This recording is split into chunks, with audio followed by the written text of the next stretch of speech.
Sir Chandrasekhar గారు 14 లక్షల కోట్ల రూపాయల అప్పు వినగానే మీ 5 ఏళ్ల పాలన గుర్తుకొస్తుంది. అంతలా ఒక అబద్ధాన్ని ప్రజల్లోకి తీసుకెళ్లడంలో సక్సెస్ అయ్యారు, ప్రజల్ని నమ్మించడంలో సక్సెస్ అయ్యారు, ఓట్లు రాబట్టుకోవడంలో సక్సెస్ అయ్యారు, సంపద సృష్టిస్తామని నమ్మించడంలో సక్సెస్ అయ్యారు.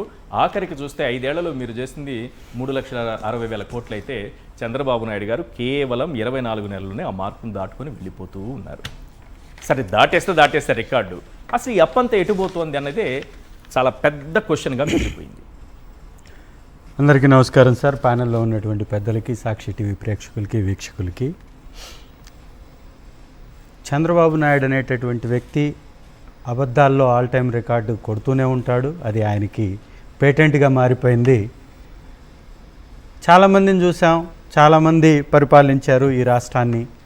కానీ చంద్రబాబు నాయుడు గారు ఒక్కరే ఎన్నిసార్లు పరిపాలించినా తనకంటూ ఒక ప్రత్యేకమైనటువంటి ఒక వ్యవస్థను కానీ ఒక సంస్థను కానీ తీసుకొచ్చాను అని చెప్పుకోలేనటువంటి పరిస్థితిలో తన యొక్క పరిపాలన సాగుతూనే ఉంది, సాగిస్తూనే ఉన్నాడు.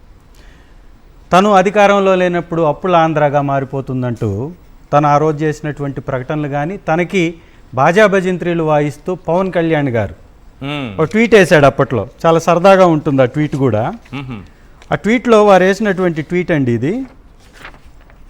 ఏమన్నారు? శ్రీ జగన్మోహన్ రెడ్డి గారు పరిపాలిస్తున్న సందర్భంలో జిఎస్డిపి అప్పుడు గత ప్రభుత్వాల కన్నా కూడా బెటర్ జిఎస్డిపి సాధిస్తున్నటువంటి రాష్ట్రంగా ఉన్నప్పుడే తను వేసినటువంటి ట్వీట్ ఇది. ఈ ట్వీట్లో ఏం వేశాడంటే, అప్పుల్లో ఆంధ్ర పేరు మారుమోగిస్తున్నందుకు ముఖ్యమంత్రి గారికి నా శుభాకాంక్షలు. కింద ఒక కార్టూన్ కూడా వేశాడు. ఆ కార్టూన్లో అప్పుల రత్న అని ఒక బిరుదును కూడా ఇచ్చారు. ఇచ్చి కింద రాశారు, వైసీపీ సర్కార్ రికార్డ్ 9 నెలల్లో 55,555 కోట్ల అప్పు ఆల్ టైమ్ రికార్డ్ అని ఈ కింద రాశారు. ఇది ఆయన వేసినటువంటి ట్వీట్ ఆయన హ్యాండిల్లో ఉంటుంది. ఇప్పుడు ఆ రోజు 55,000 కోట్లు చెయ్యకపోయినా చేశారని అప్పులు రత్న అన్నారు కదా. ఇవాళ మీరు చెప్పినటువంటి గణాంకాల ప్రకారం నెలకి 15,141 కోట్లు అంటే 9 నెలలకి 1,39,269 కోట్లు అవుతుంది. మరి 9 నెలలకి వాళ్ళ లెక్క ప్రకారం, పవన్ కళ్యాణ్ గారి లెక్క ప్రకారం 55,000 కోట్లు అప్పు చేసిన వైఎస్ఆర్ కాంగ్రెస్ పార్టీకి అప్పుల రత్న అని ఇస్తే, అప్పుల రత్న అని జగన్మోహన్ రెడ్డి గారిని సంబోధిస్తే, మరి అదే 9 నెలల కాలంలో దీనికి డబల్కి మించి ఎక్కువ 1,39,000 కోట్ల రూపాయల అప్పులు చేసినటువంటి మిమ్మల్ని పప్పు రత్న అనాలా, ఏమని పిలవాలా? అంటే అధికారంలో ఉన్నప్పుడు మసిబూసి మారేడుకాయ, లేని అప్పుల్ని ఉన్నట్టుగా భ్రమింపచేయడం. 10 లక్షల కోట్లు అప్పు జగన్మోహన్ రెడ్డి గారు చేశారంటూ జగన్మోహన్ రెడ్డి గారి తలకి ఇటు కొన్ని తలలు అతికించి మొత్తం 10 తలలు పెట్టి రుణకంఠుడు అని రామోజీరావు గారు ఆ రోజుల్లో ఒక వార్త రాశారు. ఎస్, మీరన్నటువంటి వారి పత్రికలో, వారి మానస పత్రికో ఈ ఈనాడులో వచ్చినటువంటి ఆర్టికల్, మేలుకోకుంటే మనకు శ్రీలంకే గతి. అదేవిధంగా కింద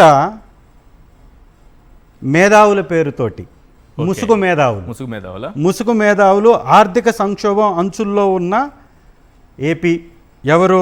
ఎల్వి సుబ్రహ్మణ్యం గారు, విశ్రాంతి సిఎస్ గారు. ప్రభుత్వం డబ్బు పంచే తమాషాలు కాపాలి, ఆయన ఎవరు? పివి రమేష్ గారు, విశ్రాంతి ఐఏఎస్ గారు. అంటే ఇలాంటి ముసుగు మేధావుల్ని, ఇప్పుడు ఏమైపోయారు? పార్టీ ముసుగు మేధావుల్ని ముందుకు తీసుకొచ్చేసి పతాక శీర్షికల్లో ఆర్టికల్ వేసినటువంటి ఆ రామోజీరావు గారి యొక్క పత్రిక ఇప్పుడేమైంది? ఈ మేధావులు ఎక్కడ పోయారు వాళ్ళు?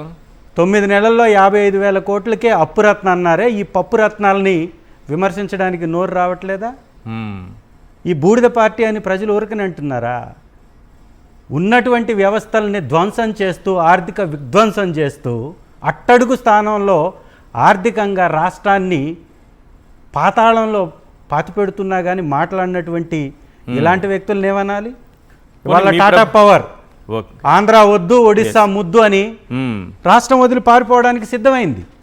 టాటా పవర్ ఎస్ మాట్లాడదాం సార్. మీ ప్రభుత్వంలో చేసినటువంటి అప్పులకు సంబంధించి సరే ఎంత అప్పులు చేశారని అసెంబ్లీలోనే వాళ్ళే చెప్పారు ఒకటి. రెండోది మేము ఇది చేశామని చెప్పుకోవడానికి మీకు కొన్ని ఉన్నాయి. ఇళ్ల పట్టాల దగ్గర నుంచి సంక్షేమ పథకాల వరకు డైరెక్ట్గా వాళ్ళ అకౌంట్లో వేసినటువంటి డబ్బులు కానీ ఇవన్నీ. కానీ ఇప్పుడు చంద్రబాబు నాయుడు గారు 24 నెలల కాలంలో చేసిన 3,60,000 కోట్ల రూపాయలు ఎటుపోయాయి అంటే ఏం చెప్తారు? సంపద సృష్టిస్తానన్నారు కదా, ఎవరి కోసం? తన కోసం.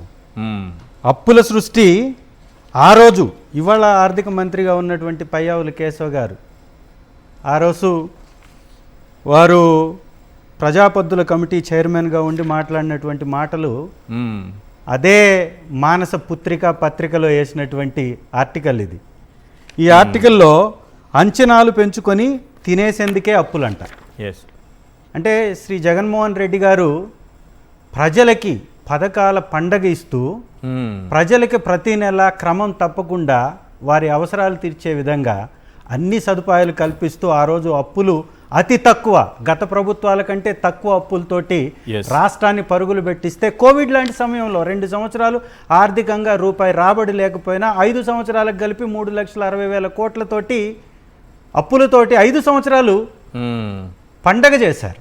ఒక పథకాలు పండగ చేశారు. ఇవాళ ఇదే పత్రికలో మనం కానీ గమనించినట్లయితే ఆ రోజు వచ్చినటువంటి 19/4/2022లో ఈనాడు పత్రికలో వచ్చినటువంటి ఆర్టికల్ కానీ చూస్తే ప్రభుత్వం డబ్బులు పంచే తమాషాలు ఇక ఆపాలంట. అతి తక్కువ అప్పులతోటి రాష్ట్రంలో అన్ని పథకాలు ఇస్తుంటే పేదలకి పథకాలు ఇవ్వడం వీరికి నచ్చక కడుపు మంటతోటి ఇలాంటి ఆర్టికల్ వేసినటువంటి ఈ పత్రిక ఇవాళ ఏ పథకం ఇవ్వకుండా 3,63,000 కోట్ల రూపాయలు అప్పు చేస్తే ఏంటి సార్ ఇది? ఇంత దారుణమా? అంటే మనం ఇప్పుడు మాట్లాడుకున్నటువంటి ఈ ఒక్క నిమిషానికి 34 లక్షల రూపాయల అప్పు. ఈ గంట ఈ యొక్క కార్యక్రమం అయిపోయేటటువంటి గంటకి 20 కోట్ల రూపాయల అప్పు.